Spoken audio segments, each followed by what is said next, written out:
Finally ay kumpirmado na ang paghihiwalay ng celebrity couple na sina Jericho Rosales at Kim Jones na ayon nga sa kanilang ninong na si Rico Ocampo ay noon pang 2019 naghiwalay ang mag-asawa na kung iisipin ay halos kalahating dekada na dahil sila ay kinasal sa Boracay noong May 2014. Gayunpaman ay nagawa itong itago sa media sa matagal na panahon at walang nakapansin. Nitong nakaraan lamang inilabas sa publiko sa pamamagitan pa ng mga blind items. Narito ang buong detalye.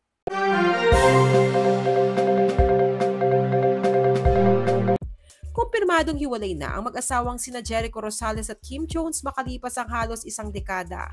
Ito ay ayon mismo sa ninong nilang si Rico Ocampo na malapit sa kanila mula pa noong bago pa lang silang naging magkarelasyon.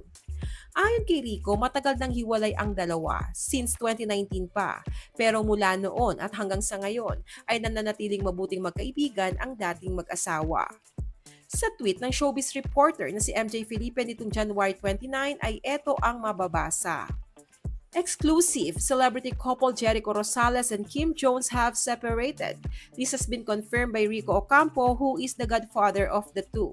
Ocampo revealed that Kim and Echo separated in 2019. He added that the split was a mutual decision, there was amicable separation, and they are good friends.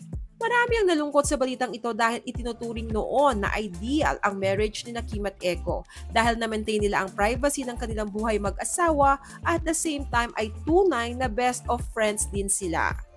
Ito naman ang pahayag ni Rico Ocampo sa ABS-CBN News tungkol sa Echo and Kim separation. While the friendship between the two remains, they have decided it is time to lead separate lives. They are encouraging each other to grow, albeit in different directions. It was a mutual decision, an amicable separation, dealt with grace and maturity by both parties. This split is not born out of ill feelings. On the contrary, one might say that it is a demonstration of their affection and respect, as Echo and Kim only wish the best for each other. Isang patunay ng pananatili ng friendship ay may ginagawa umanong proyekto ngayon na magkasama ang dalawa.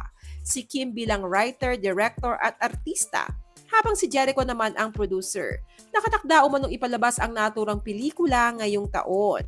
Matatanda ang 2 weeks ago ay pinili ni Echo na hindi sagutin ang issue ng separation nila ni Kim nang maitanong ito sa kanya ng press people. Sagot lang ni Echo noon, they are happy, is doing good, great, fantastic, and amazing.